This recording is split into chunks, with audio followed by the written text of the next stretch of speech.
Voici les clés de la nouvelle BMW M2. Bonjour à tous et bienvenue sur la chaîne Vlogcars Passion. On va voir ensemble l'essai complet de cette M2 génération G87. Que vaut-elle sur la route? Les consommations, les performances bien sûr. Dans le viseur, fait-elle mieux qu'une Audi RS3 ou surclasse-t-elle une Mercedes A45 AMG? Est-ce que cette BMW est une vraie M? La réponse dans cette vidéo. Allez, c'est parti, en avant l'essai.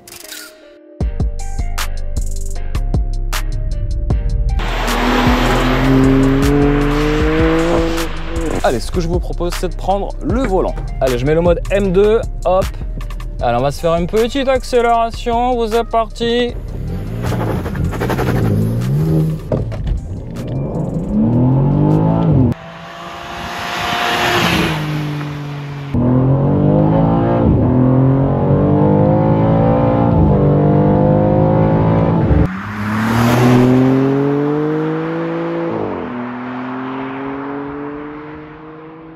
Bon les amis, j'espère que vous m'entendez. Avant même de commencer cet essai, je suis déjà au volant pour vous présenter rapidement les sensations. Est-ce que cette nouvelle BMW M2 est une vraie M?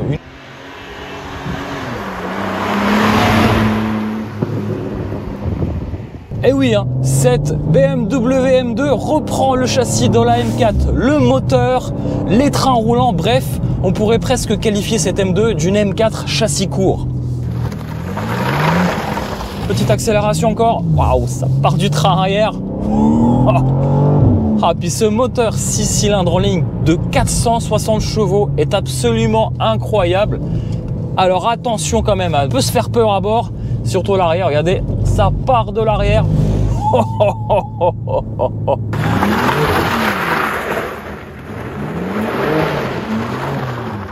Et le souci avec cette BMW M2 100% propulsion, c'est que vous allez souvent changer les pneus à l'arrière. Alors, cette M2 est animée par, sous le capot, le moteur, le fameux moteur de la M4, le moteur S58 à piston forgé qui développe 460 chevaux et 500 Nm de couple avec une plage d'utilisation assez large qui permettra effectivement de faire plaisir. Parce que ça part du train arrière, bien sûr. Ouh.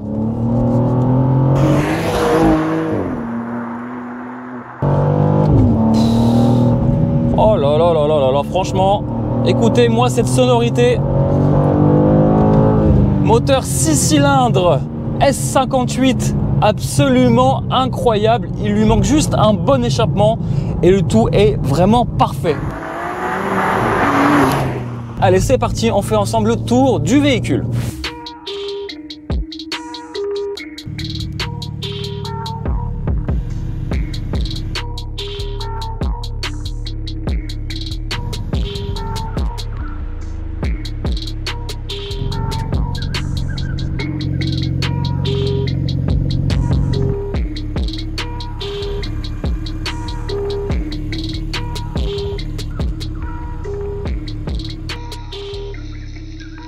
Alors c'est vrai que la face avant fait plus BMW à l'ancienne avec cette calandre, un capot bien nervuré mais musclé avec cette proéminence ici sur cette partie là pour pouvoir intégrer ce gros moteur. Donc vraiment elle a pris des protéines cette série 2, on le voit déjà avec un pare-choc avant et arrière spécifique et ici des jantes en 19 pouces à l'avant et 20 pouces à l'arrière avec des disques en acier de 370 mm de diamètre perforé et ventilé avec ici des étriers rouges à 6 pistons et le petit logo ici central fixe aux couleurs des 50 ans de BMW. Et en termes de pneumatiques, sur cette M2, nous avons des Michelin Pilot Sport 4S en 275/35, 19 pouces à l'avant et 20 pouces à l'arrière. On est sur des pneumatiques en 285/35, toujours du Michelin, en 20 pouces cette fois-ci, donc des pneus plus larges pour cette voiture typée propulsion. Et on a des monopistons à l'arrière qui viendront pincer les disques, toujours en acier perforé et ventilé. Alors voici l'objet du délit, c'est cette partie arrière une partie arrière où beaucoup aiment et beaucoup détestent. Dites-moi un petit peu ce que vous en pensez. Moi, j'aime beaucoup ce côté bodybuildé. Alors effectivement, on change sur l'esprit des anciennes M2. Là, on est sur quelque chose d'assez radical. Un pare-choc arrière très proéminent quelque part, avec cette grosse partie ici, la grande transverse, qui vient vraiment muscler l'arrière, un peu trop peut-être pour certains, un peu trop tuning pour certains. Petit béquet ici de la couleur carrosserie Alpine Weiss gratuit sur cette configuration. Ce que j'aime beaucoup et ce qui fait sa force sur cette M2, c'est ces ailes élargies qui sortent clairement de la carrosserie. Alors faites attention parce qu'elles seront vite exposées au gravillon. Peut-être prévoyez une petite protection PPF sur cette partie-là pour au moins protéger la carrosserie. Et puis je reviens sur cette arrière. Regardez la taille de ces grosses sorties d'échappement. Je pourrais presque mettre mon poing à l'intérieur tellement c'est énorme. Il y en a 4. Il s'agit de 4 vraies sorties d'échappement, pas comme des fausses sorties que certains constructeurs, je ne citerai pas les noms, font. Moi, ce que je vous propose, c'est d'écouter un petit peu la mélodie de cet échappement. Je vous rassure, tout est chaud, donc on va écouter la petite mélodie du 6 cylindres.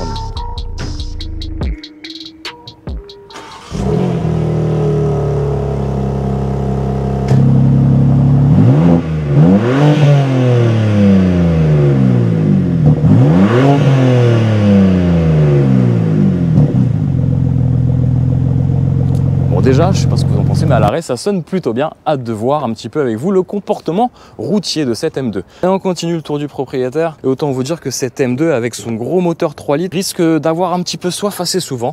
Pour le coup, BMW lui a concocté un réservoir de 52 litres, ce qui permettra de faire autour des 450 km d'autonomie, surtout une consommation moyenne constatée de 12-13 litres au 100 si vous avez, on va dire, le pied presque léger sur l'accélérateur. Mais autant vous dire que cette M2 n'est pas là pour faire des records de consommation.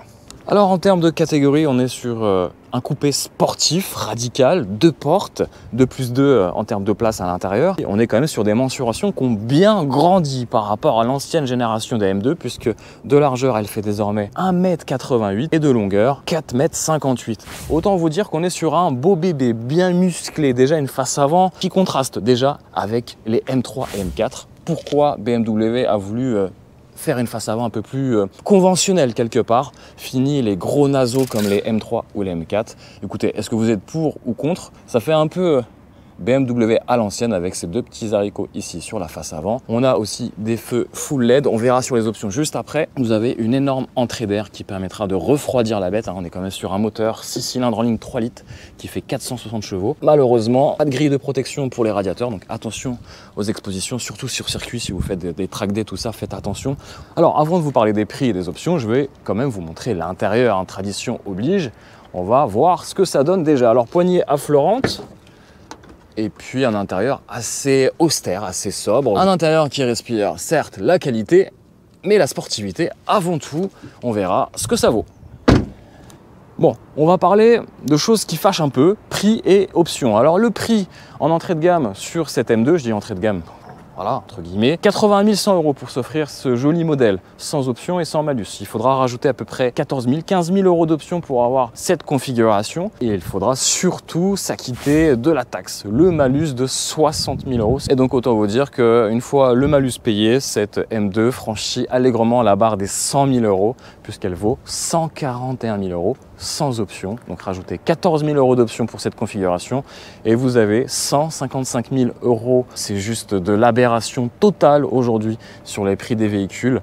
Bon, et dans le viseur, eh ben, cette M2 vise clairement une Audi RS3, beaucoup plus chère, à peu près 5 à 6 000 € plus cher que cette M2. Bon, on va faire le tour rapidement des options extérieures. Projecteur Advanced Full LED à 660 €. Projecteur Shadowline, vous savez, ce côté un peu noir fumé, à 300 €. Vous avez le Shadowline M brillant étendu. Je crois que c'est l'entourage des vitres ici, avec ce plastique noir brillant autour des vitres. Donc pas de chrome, puisqu'on est sur une version sportive, ce qui lui va bien finalement, entre ce blanc Alpine Weiss et ces petits éléments en noir brillant. On a le fameux toit M carbone qui va permettre de gagner un peu de poids. Je crois qu'on gagne 6 kg. Donc on va gagner du poids avec ce toit carbone, facturé 2 650 €, mais on n'aura pas le toit ouvrant, malheureusement. Les freins M composite colorés en rouge, 350 €. Jantes bicolores en 19 et 20 pouces à l'arrière, elles sont facturées 250 € parce qu'elles sont bicolores. Et personnellement, je préfère ces jantes-là bicolores que les full black qui donne un peu moins de personnalité à cette M2. Et enfin, dernière option extérieure, le vitrage calorifuge qui permettra de teinter les vitres arrière en noir pour rendre la chose un peu plus sportive. Et ce que je vous propose, c'est de reprendre le volant, faire un petit tour avec. Les amis, je vais mettre M2 et on va voir ce que ça donne.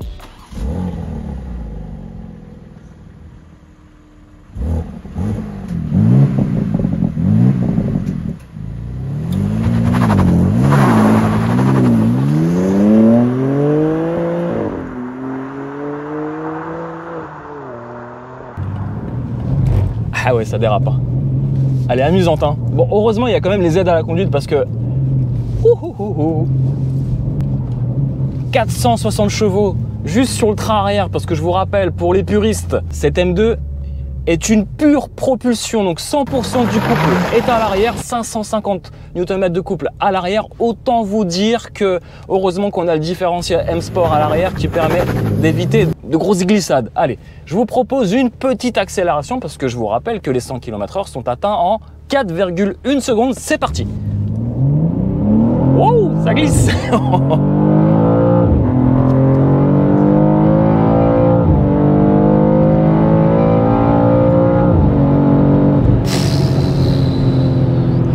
Autant vous dire que c'est sport à son volant.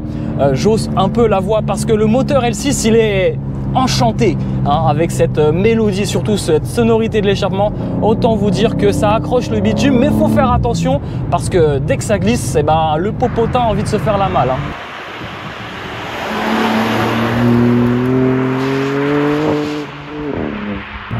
Pure merveille hein, ce moteur et cette M2. Ah, puis ça part du train arrière, c'est joueur, c'est joueur. Oh là là là là là, bon, ça rattrape quand même. Hein. Autant vous dire que je suis pas du tout un pilote, mais on a quand même des belles sensations à bord. Et la VMAX est annoncée à 285 km/h. C'est vous dire que cette M2 est très rapide. Hein. Alors 285 km/h, c'est en enlevant la débride avec le pack M Experience. Allez, on se refait une petite accélération parce que... Ah oui, allez. Ça glisse. Zone rouge à 7000 tours minute quand même, hein. C'est quand même incroyable. Hein. Oh, puis les passages de rapport sont assez brutaux et violents. Autant vous dire qu'on prend du plaisir à son volant. Ah, puis ça pétarade à l'arrière, franchement, elle est vraiment très sympa cette M2.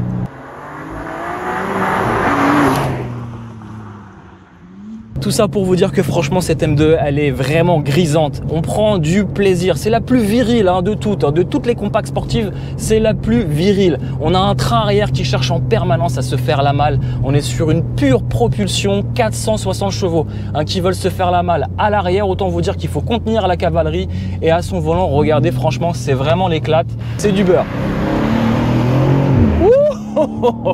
Franchement c'est génial, j'adore. Ah puis elle est...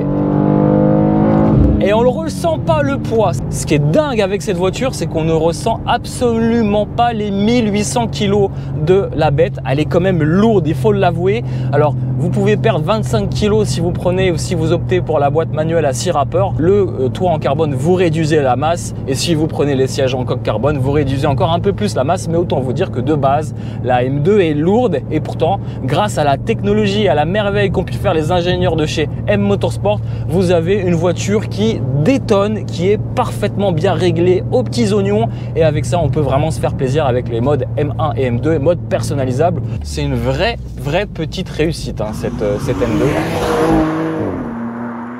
La petite question, laquelle de ces trois voitures vous allez préférer?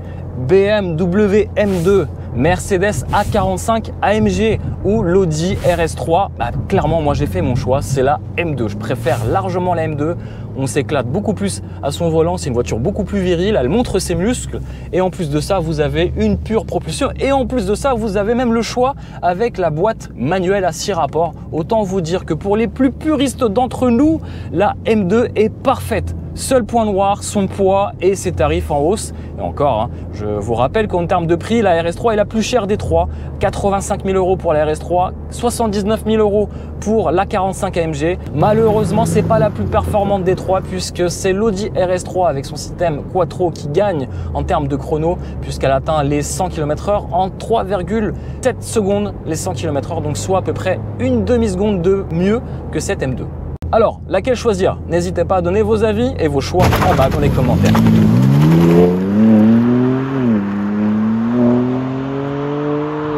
C'est vrai qu'à ce rythme-là, les consommations vont vite augmenter, comme le petit pouce d'ailleurs, si vous laissez un petit pouce levé sur la chaîne, c'est plutôt pas mal. Et puis l'autonomie, forcément, baisser. Alors, je vous propose c'est de faire le point consommation juste après.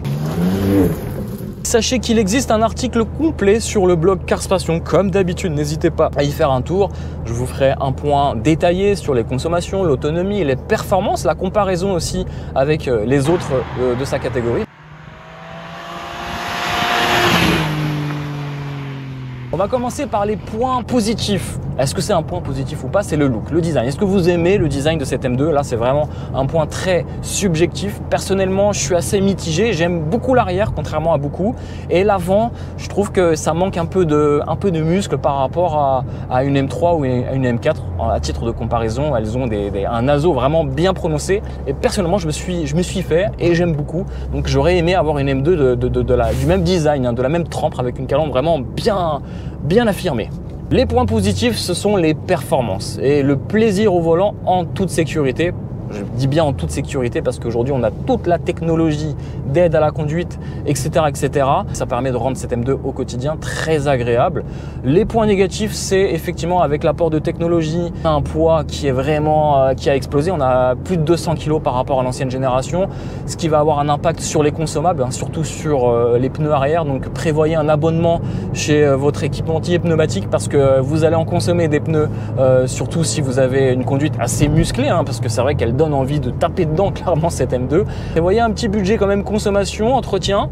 Sachez aussi d'ailleurs pour le rodage, mais ça c'est pas un point négatif, hein, c'est une petite parenthèse. Pour le rodage, si un jour vous êtes intéressé pour acheter une M, vous avez différents points de rodage. D'ailleurs, vous avez 2000 km de rodage. Vous devez respecter bien sûr les temps de chauffe, hein, pour respecter la mécanique, c'est une évidence. Donc sur 2000 km, vous allez devoir ne pas dépasser, je crois, 5000 tours minute, hein, dites-moi si je me trompe, et surtout pas faire de kickdown, pas faire de grosses accélérations. Donc je vous rassure, hein, ce modèle a plus de 8000 km, donc voilà, elle est largement rodée. Et puis il y a une deuxième phase. Alors il y a d'abord un entretien, je crois, avec une huile spécifique. Il faudra aussi respecter le temps de chauffe sur le pont arrière, etc., etc. La boîte aussi, il faudra faire attention, il ne faudra pas être violent en fait. Il ne faudra pas la brusquer cette BMW si vous l'achetez neuve. Pendant 2000 km, il faudra donc faire attention et puis respecter la mécanique jusqu'à 5000 km et au-delà, vous pourrez quand même l'emmener sur circuit, vous faire plaisir. Voilà, ça y est, le petit pouce, bien sûr. Ils ont tous les téléphones alors, il fait plaisir. Donc, on passe pas incognito à bord de cette M2. C'est vrai qu'avec son kit bodybuildé style DTM, moi personnellement, j'aime bien. Mais bon, faut aimer, hein. Donc c'est pour ça que le look, à vous de juger.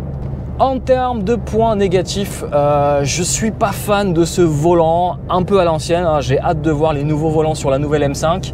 Donc voilà, un volant un peu trop grossier à mon goût, hein. Quand on a goûté au dernier volant des dernières générations de BMW, bah écoutez, on a envie de voir un nouveau volant. Donc je sais pas s'il existera en option ou en accessoire, mais pour le moment, le volant, je suis pas super fan. Il n'y a pas de méplat et puis il est un petit peu trop gros à prendre en main. Bon, par contre, j'aime bien les grosses palettes au volant en carbone, c'est assez stylé.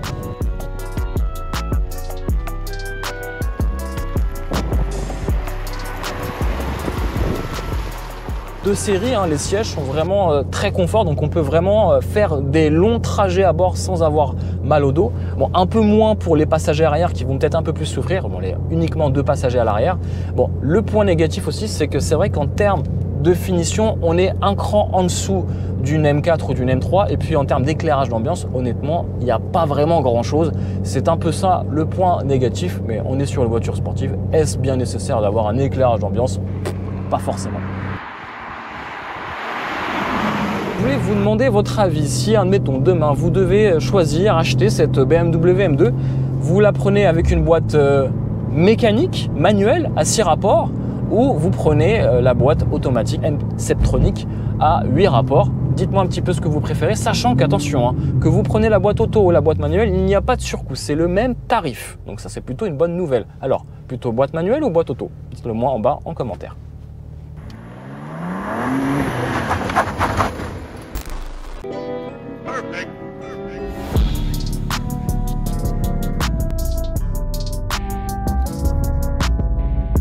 Bon, au volant, ça donne quoi au quotidien? Au quotidien, autant vous dire qu'on serre les fesses. D'une, parce que la suspension est assez dure, mais surtout, elle est large. Et regardez-moi aussi ce capot musclé, nervuré que l'on peut observer lorsqu'on est au volant de cette M2.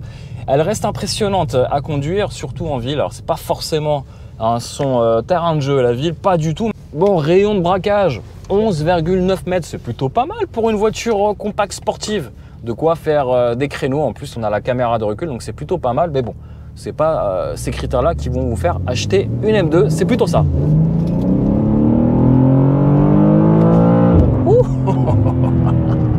Donne la banane tous les jours, cette M2, c'est magnifique, j'adore.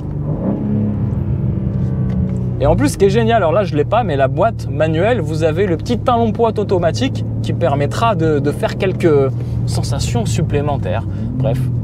Regardez ce que je suis en train de voir, une BMW Alpina, magnifique modèle. Je ne sais pas si vous l'avez reconnue, mais en tout cas elle se voit aux jantes, elle est vraiment magnifique. Regardez-moi cette voiture, très très belle. Je ne sais pas ce que vous en pensez, mais elle a de la gueule, hein, cette série 3 Alpina. D'ailleurs, si vous avez la ref, n'hésitez pas à me le dire dans les commentaires de cette vidéo, bien sûr.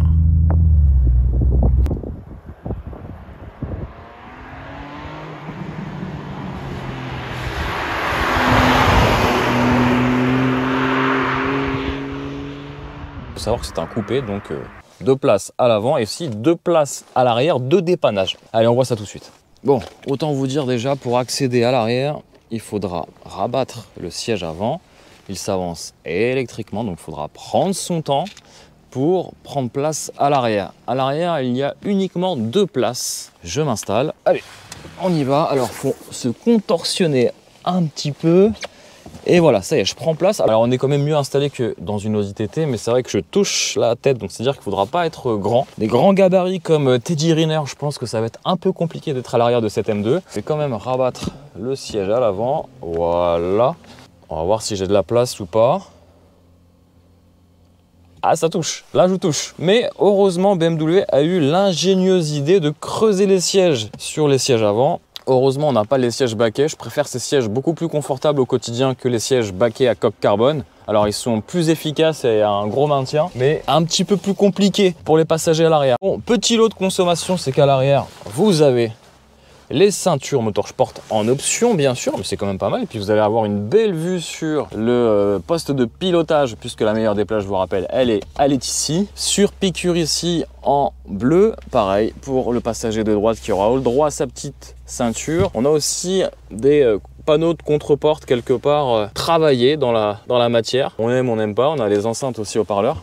Système Harman Kardon qui est plutôt de qualité pour cette voiture. Et puis on a ces fameux sièges avec un bon moelleux sur l'assise, en alcantara ici et du cuir, et franchement de qualité avec des fixations isofix pour mettre vos sièges bébés par exemple. À l'arrière quand même appuie-tête de qualité. Alors on a même ici la lumière réglage au plafonnier, un rangement pour mettre votre téléphone portable. Inutile de vous dire que la place du milieu est condamnée d'ailleurs, hein, c'est une stricte 2 places à l'arrière, et honnêtement je pense que sur des longs trajets ça peut le faire, hein, clairement. Faudra juste s'allonger un peu plus comme ça, et en vrai pour mon gabarit 1m77 ça passe largement. Et puis vous pouvez même presque transformer cette place avec un accoudoir ou plutôt une trappe qui donne accès directement au coffre. Ça c'est plutôt pratique et pas mal. Finalement cette M2 elle est presque, je dirais pas familiale, mais pratique même pour ses passagers arrière.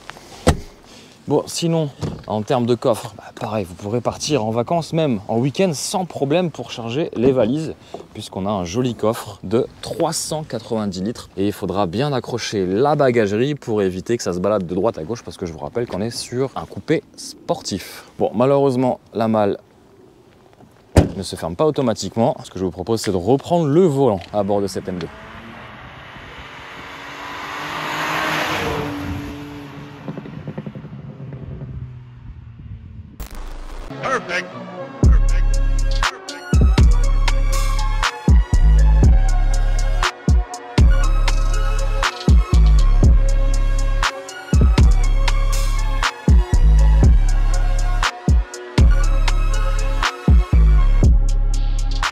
Bon, ce que je vous propose, c'est de au moins faire le tour intérieur. Est-ce que c'est une M4 ou une M4 au rabais, ou plutôt l'intérieur d'une série 2? Allez, on voit ça à l'intérieur. Que vaut-elle? À l'intérieur, bah écoutez, c'est pas forcément une M3 ou une M4. Il y a quelques petites différences. Bon, déjà, l'écran d'accueil, la technologie avec cet écran incurvé qui est repris sur toute la gamme BMW. Bon, bah ça, hein, c'est discutable. On aime, on n'aime pas, mais on va commencer ici par les contre-portes. Alors, je suis d'abord désolé. Pourquoi? Parce que vu le temps, on est en hiver, il pleut, il fait moche, ça glisse, et oui, ça glisse. Et surtout, c'est boueux, donc j'ai pas eu le temps de nettoyer l'intérieur, mais c'est pas grave, on va pas s'attarder sur les tapis de sol. Est-ce une M au rabais? Ben, on va voir ça tout de suite. Alors, on va commencer par les contre-portes rapidement. Vous avez ce motif ici incrusté dans ce plastique légèrement moussé. Il n'est pas dur, il n'est pas moussé, il est entre deux. Et puis, vous avez ici cet insert lumineux qui est éclairé aux couleurs de la gamme Motorsport. Vous avez des petites surpiqûres ici. Bref, en tout cas, sur cette partie haute de la portière, c'est bien fini. En revanche, plastique dur, et là c'est vraiment du plastique dur, ça se raye même pour vous dire.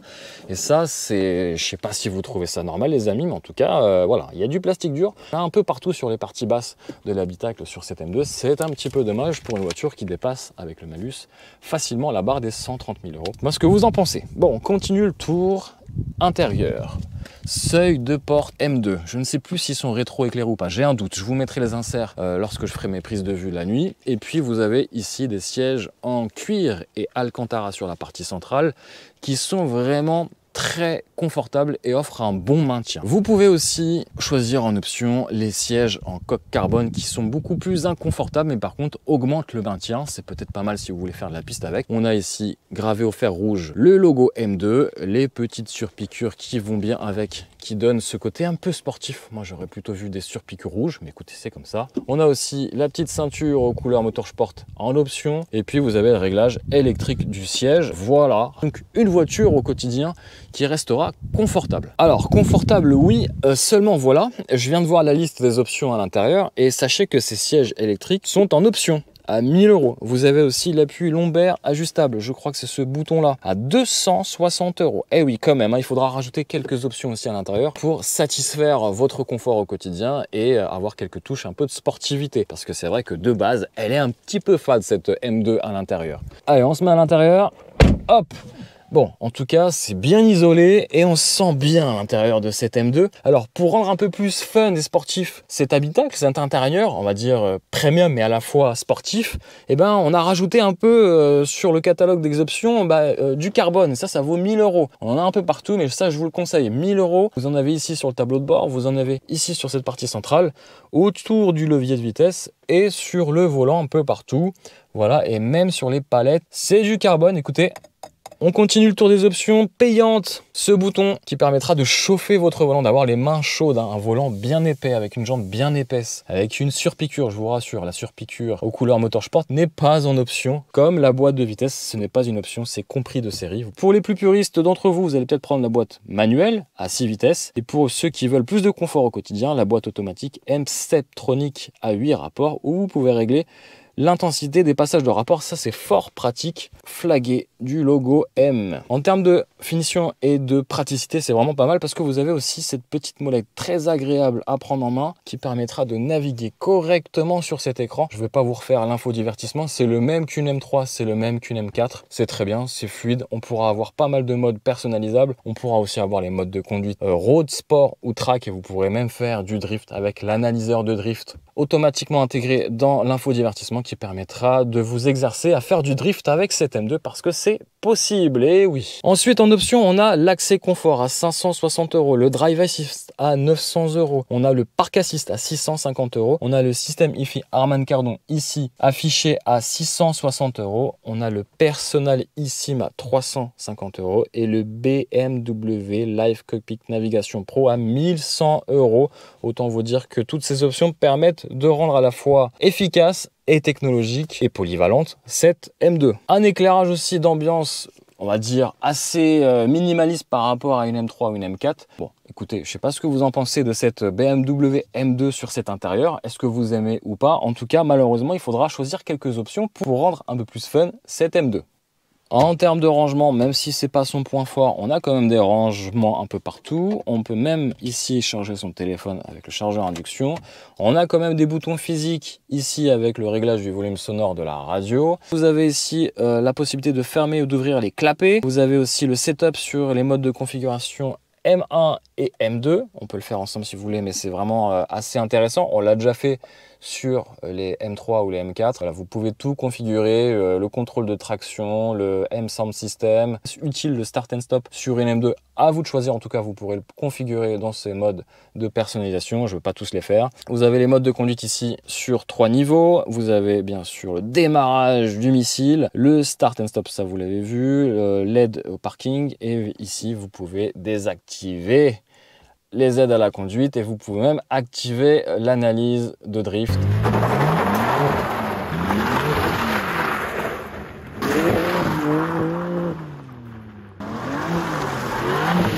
En tout cas, c'est vraiment de qualité. Puis ici, vous allez pouvoir naviguer à travers tout l'infodivertissement grâce à cette molette fort pratique. Et ici, vous allez pouvoir ranger votre bordel avec une prise aussi USB-C et USB ici. Voilà.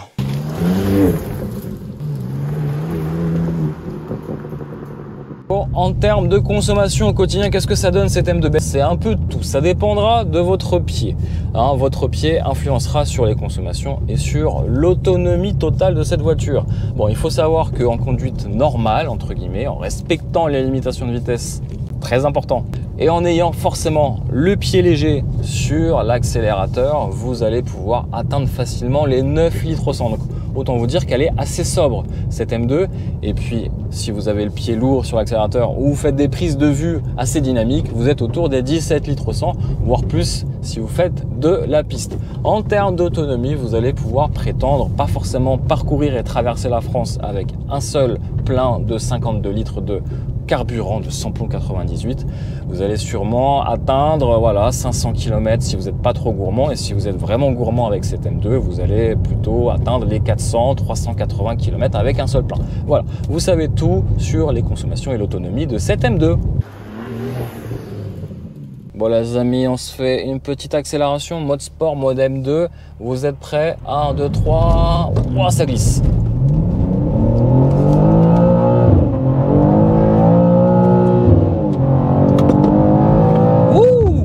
Ça pousse très fort, mais c'est dur de passer la puissance seulement aux roues arrière. On continue l'aventure à bord de cette M2.